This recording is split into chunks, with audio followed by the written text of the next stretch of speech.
اعوذ باللہ من الشیطان الرجیم بسم اللہ الرحمن الرحیم۔ السلام علیکم ناظرین، جو لوگ میرے چینل پر نئے ہیں میرے چینل کو لائک کریں، سبسکرائب کریں اور بیل آئیکن کے بٹن کو پریس کر دیں تاکہ اس طرح کی مزید اچھی ویڈیو میں ہم آپ سے بار بار ملتے رہیں۔ ماہ نبوت طلوع ہوا۔ حضرت ابن عباس رضی اللہ عنہ کہتے ہیں کہ حضور نبی کریم صلی اللہ علیہ وآلہ وسلم نے اس دنیا میں تشریف لائے تو آپ کی آنول کٹی ہوئی تھی۔ آنول نال کو بچے پیدا ہونے کے بعد دائیاں کاٹتی ہے۔ آپ کا ختنہ ہوا تھا۔ عبد المطلب یہ دیکھ کر بے حد حیران ہوئے اور خوش بھی ہوئے۔ وہ کہا کرتے تھے میرا بیٹا نرالی شان کا ہوگا۔ آپ کی پیدائش سے پہلے مکہ کے لوگ خشک سالی اور قحط سالی کا شکار تھے، لیکن جو ہی آپ کے دنیا میں تشریف لانے کا وقت قریب آیا بارشیں شروع ہو گئی، خشک سالی دور ہو گئی، درخت ہرے بھرے ہو گئے اور پھلوں سے لد گئے، زمین پر سبزہ ہی سبزہ نظر آنے لگا۔ پیدائش کے وقت آپ اپنے ہاتھوں پر جھکے ہوئے تھے، سر آسمان کی طرف تھا۔ ایک روایت کے الفاظ یہ ہیں کہ گھٹنوں کے بل جھکے ہوئے تھے، مطلب یہ کہ سجدے کی سی حالت میں تھے۔ آپ کی مٹھی بند تھی اور شہادت کی انگلی اٹھی ہوئی تھی، جیسا کہ ہم نماز میں اٹھاتے ہیں۔ حضور نبی کریم صلی اللہ علیہ وآلہ وسلم فرماتے ہیں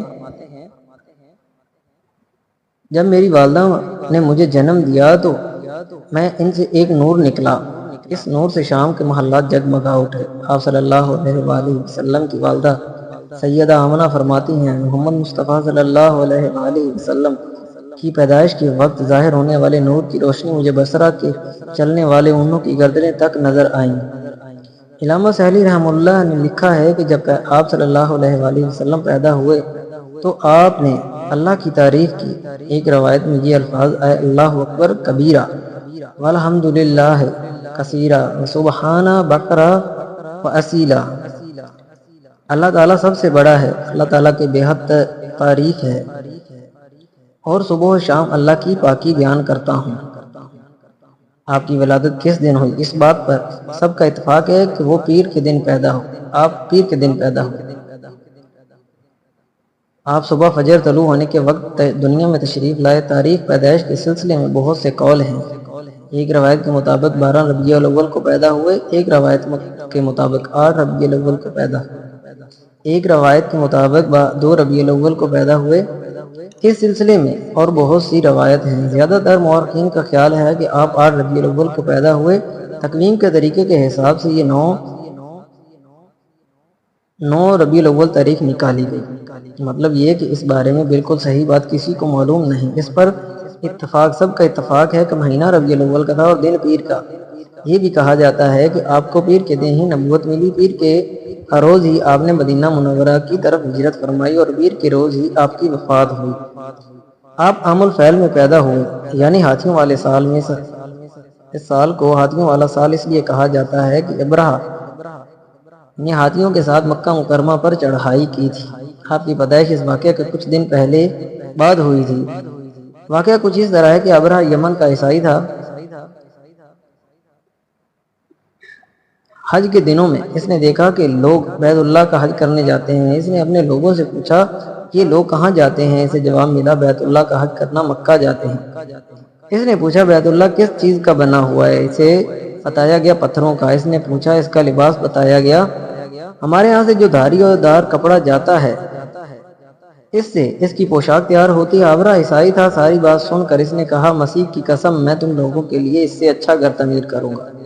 اس طرح اس نے سرخ سفید زرد اور سیاہ پتھروں سے ایک گھر بنوایا، سونے اور چاندی سے اس کو سجایا، اس کی کئی دروازے رکھوائے، اس میں سونے کے پتھر چڑھوائے، اس کے درمیان میں جواہر لگوائے، اس مکان میں ایک بڑا سا یاقوت لگوایا، پردے لگوائے، وہاں خوشبوئیں سلگانے کا انتظام کیا۔ اس کی دیواروں پر اس قدر مشک ملا جاتا تھا کہ وہ سیاہ رنگ کی ہو گئیں، یہاں تک کہ جواہر بھی نظر نہیں آتے تھے۔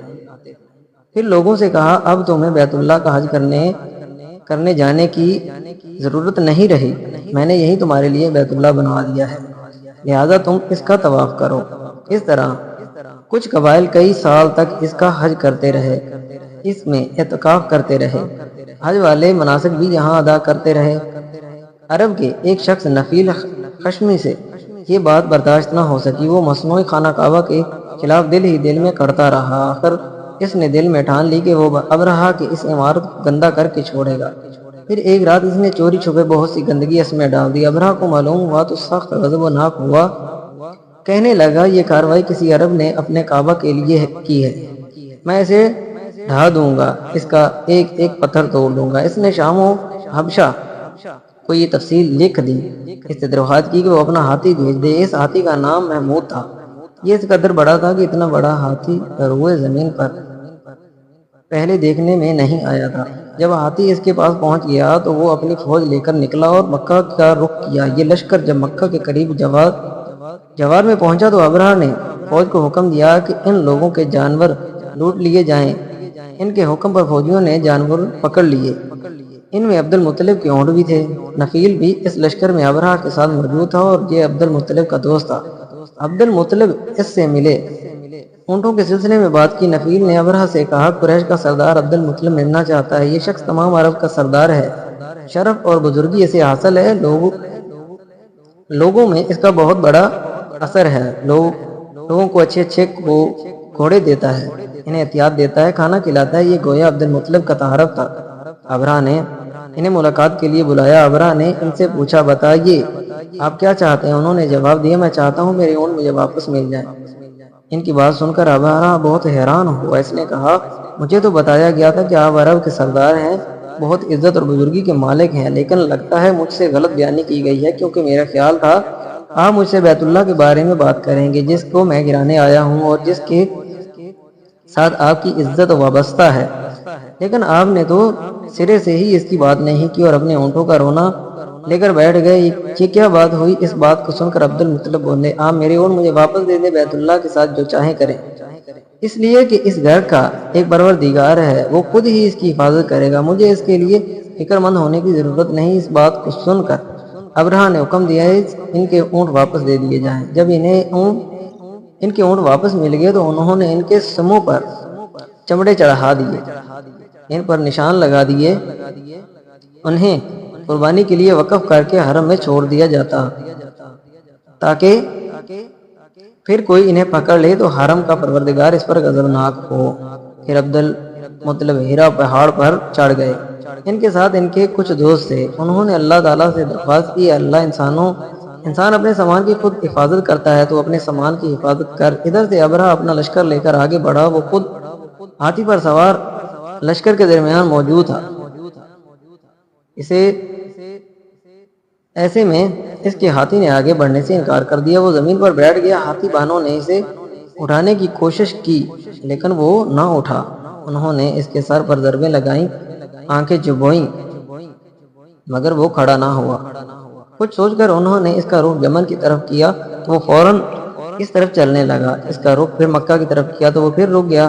ہاتھی بانوں نے تجربہ بار بار کیا، آخر ابرہا نے حکم دیا ہاتھی کو شراب پلائی جائے تاکہ نشے میں اسے کچھ ہوش نہ رہ جائے اور ہم اسے مکہ کی طرف لے کر آگے بڑھا سکیں۔ چنانچہ اسے شراب پلائی گئی لیکن اس پر اس کا کوئی بھی اثر نہ ہوا۔ ماشاءاللہ، جزاک اللہ۔ خانہ کعبہ کی عزت کا حامی و ناصر میرا اللہ ہے۔ امید کرتا ہوں آپ تمام لوگوں کو میری سٹوری اچھی لگی، اگر اچھی لگی تو میرے چینل کو لائک کریں، سبسکرائب کریں، بیل آئیکن کو پریس کر دیں تاکہ اس طرح کی مزید انفارمیٹو اسلامک ویڈیو آپ سے ملتے رہیں۔